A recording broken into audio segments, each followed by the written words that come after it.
Welcome back to Harriet's Above Ground Railroad YouTube channel. My name is Anthony Ross, and I am the president and CEO of the Harriet Tubman Ross Foundation.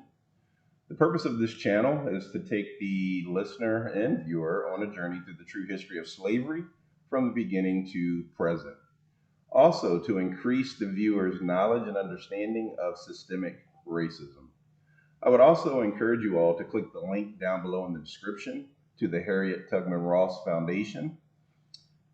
Also, just as a summary of this kind of parallel video series, this is the history of Black Africans and slavery, and this is video number 11. In the previous video, I transitioned to talking about important documents that will provide some additional input and perspective on the first 9 videos in the series. So these documents, as I stated before, will be documents that really provide input or insight into resolutions, declarations, constitutional provisions and amendments, editorials, laws, proclamations, speeches, executive orders, and manifestos. And again, this is just to bring more context to the first 9 videos that I did previously.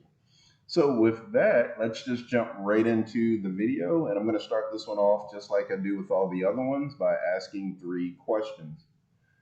The first question is, why was this group targeted to be enslaved worldwide, and why were they made to continue to suffer? Why did the rest of the world accept this behavior? Governments, rulers, and religions. And lastly, why don't people realize the present day effects on these people? So with that, we'll get into today's video. So the video for today is going to be a reading of the Declaration of Independence of 1776. And this will be the final version of the document. Now, there was a section of the document that was written by Thomas Jefferson, which was an anti-slavery clause, but of course, the delegates from South Carolina and Georgia, with the support of some northern delegates who were actually profiting off of the slave ships that were parked in their ports, decided to eliminate the anti-slave clause. So what I'm going to do first is I'm going to read the Declaration of Independence, and then I will transition into reading the portion of the Declaration that was omitted that Thomas Jefferson wanted entered. So with that, we will begin. So this is the final version that we all know today. The Declaration of Independence, 1776. When in the course of human events, it becomes necessary for one's people to dissolve the political bands which have connected them with another, and to assume among the powers of the earth the separate and equal station to which the laws of nature and of nature's God entitle them. A decent respect to the opinions of mankind requires that they should declare the causes which impel them to the separation. We hold these truths to be self-evident, that all men are created equal, that they are endowed by their Creator with certain unalienable rights, that among these are life, liberty, and the pursuit of happiness. That to secure these rights, governments are instituted among men, deriving their just power from the consent of the governed. That whenever any form of government becomes destructive of these ends, it is the right of the people to alter or to abolish it and to institute new government, laying its foundation on such principles and organizing its powers in such form as to them shall seem most likely to affect their safety and happiness. Prudence, indeed, will dictate that governments long established should not be changed for light and transient causes. And accordingly, all experience has shown that mankind are more disposed to suffer, while evils are sufferable, than to right themselves by abolishing the forms to which they are accustomed. But when a long train of abuses and usurpations pursuing invariably the same object evinces a design to reduce them under absolute despotism. It is their right, it is their duty to throw off such government and to provide new guards for their future security. Such has been the patient sufferance of these colonies, and such is now the necessity which constrains them to alter their former systems of government. The history of the present King of Britain is a history of repeated injuries and usurpations, all having in direct object the establishment of an absolute tyranny over these states. To prove this, let facts be submitted to a candid world. He has refused, is absent to laws, the most wholesome and necessary for the public good. He has forbidden his governors to pass laws of immediate and pressing importance, unless suspended in their operations until his assent should be obtained. And when so suspended, he has utterly neglected to attend to them. He has refused to pass other laws for the accommodation of large districts of people, unless those people would relinquish the right of representation in the legislature, a right inestimable or estimable to them and formidable to tyrants only. He has called together legislative bodies in places unusual, uncomfortable, and distant from the depository of their public records for the sole purpose of feigning them into compliance with his measures. He has dissolved representative houses repeatedly for opposing with manly firmness his invasions on the rights of the people. He has refused for a long time after such dissolution to cause others to be elected, whereby the legislative powers, incapable of annihilation, have returned to the people at large for their exercise, the state remaining in the meantime exposed to all the dangers of invasions from without and convulsions within. He has endeavored to prevent the populations of these states, for that purpose obstructing the laws of naturalization of foreigners, refusing to pass others to encourage their migrations hither, and raising the conditions of new appropriations of lands.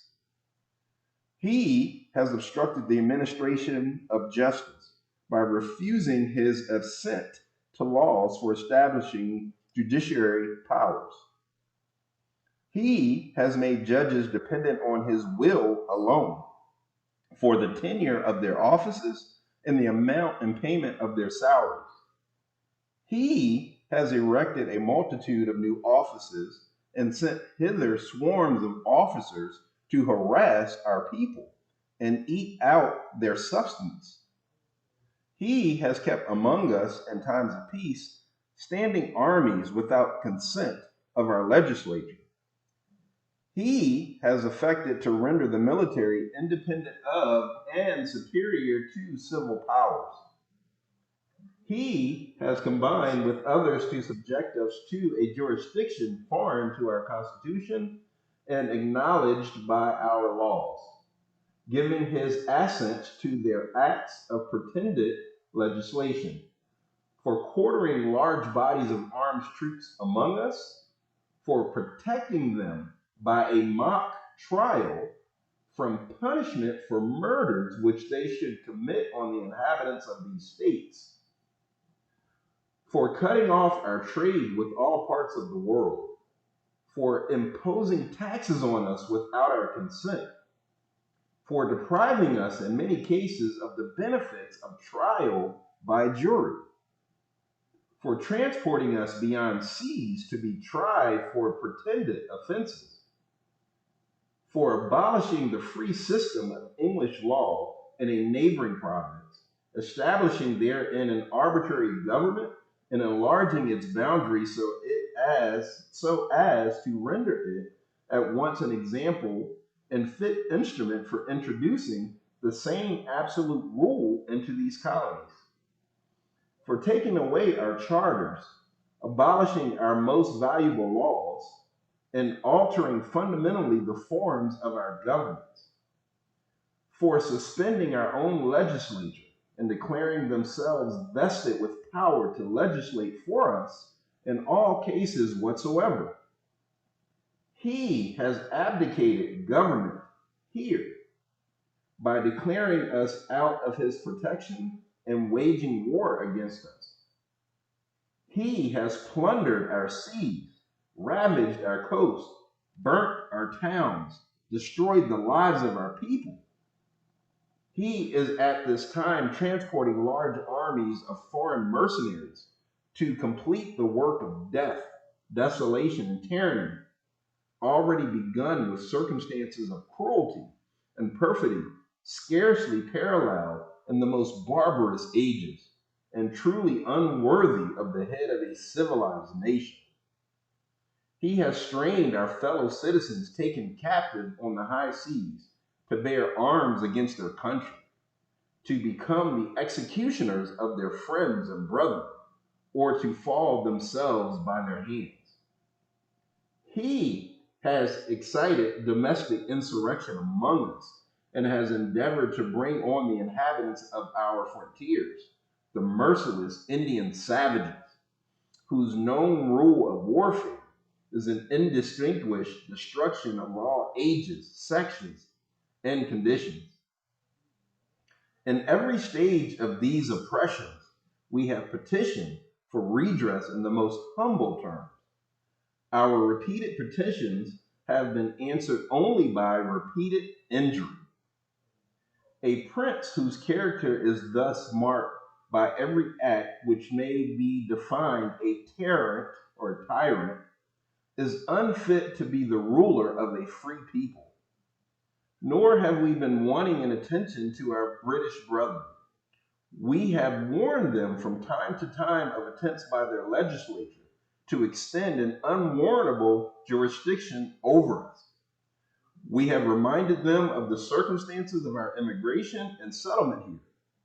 We have appealed to their native justice and magnanimity, and we have conjured them by the ties of our common kindred to disavow these earth usurpations, which would inevitably interrupt our connections and correspondence.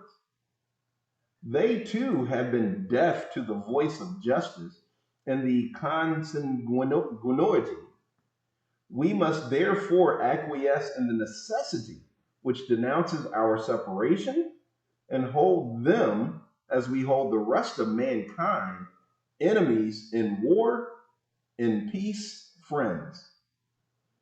We therefore, the representatives of the United States of America, in General Congress, assembled, appealing to the Supreme Judge of the world for the rectitude of our intentions, do, in the name and by authority of the good people of these colonies, solemnly publish and declare that these United States are, and of right ought to be free and independent states, and that they are absolved from all allegiance to the British Crown, and that all political connection between them and the state of Great Britain is and ought to be totally dissolved, and that as free and independent states, they have full power to levy war, conclude peace, contract alliances, establish commerce, and to do all other acts and things which independent states may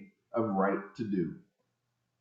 And for the support of this declaration, with a firm reliance on the protection of divine providence, we mutually pledge to each other our lives, our fortune, and our sacred honor. Signed, John Hancock. So delegates from all of the colonies did sign. I'm not going to read all the names. You can definitely research those for yourself. But I would also like to add the reading of the omitted portion that Thomas Jefferson wanted to have added. So, Thomas Jefferson's attitude to blacks varied during his lifetime. In his early years, Jefferson thought blacks were biologically inferior, then decided that slavery had a destructive conditioning effect, which stamped blacks with odious peculiarities. In this view, and spurred by his conviction that natural rights accrued to all men, Jefferson penned a short, passionate attack on King George III's indulgence of slave traffic for inclusion in the Declaration of Independence. But at the behest of delegates from South Carolina and Georgia, and with the indulgence of Northern delegates whose ports sheltered and profited from slave ships, the clause was omitted from the final version. So I will read to you the omitted anti-slavery clause of 1776. He, King George III, has waged cruel war against human nature itself, violating its most sacred rights of life and liberty in the persons of a distant people who never offended him, captivating and carrying them into slavery in another hemisphere, or to incur miserable death in their transportation thither. This piratical warfare, the opprobrium of infidel powers, is the warfare of the Christian king of Great Britain, determined to keep open a market where men should be brought and sold. He has prostituted his negative for suppressing every legislative attempt to prohibit or restrain this execrable commerce. The omission of this passage reflected the awareness on the part of some congressmen that a number of New England merchants were profitably engaged in the slave trade. Other legislators were simply in favor of slavery as an institution and felt that the inclusion of such sentiments would prejudice the case for its continuation. Many historians and critics have understandably concluded that the elimination of this passage offers adequate proof that the American black, unlike his white counterpart, was never meant to share in the fruits of independence and equality in his adopted homeland. So with that, that brings us to the end of today's video. I believe this is the longest one so far, but I thought it was important that I get through both the full declaration and the clause that was omitted. But I'm going to end this video with the same 3 questions that I always ask. Why was this group targeted to be enslaved worldwide, and why were they made to continue to suffer? Why did the rest of the world accept these behaviors, governments, rulers, and religions? And why don't people realize the present day effects on these people? So with that, I would encourage you to click the like button, subscribe to the channel. Also click the link to the Harriet Tubman Ross Foundation and visit the website. But most importantly, I would encourage you all to please get involved and help Harriet achieve her dream. Thank you. See you on the next video.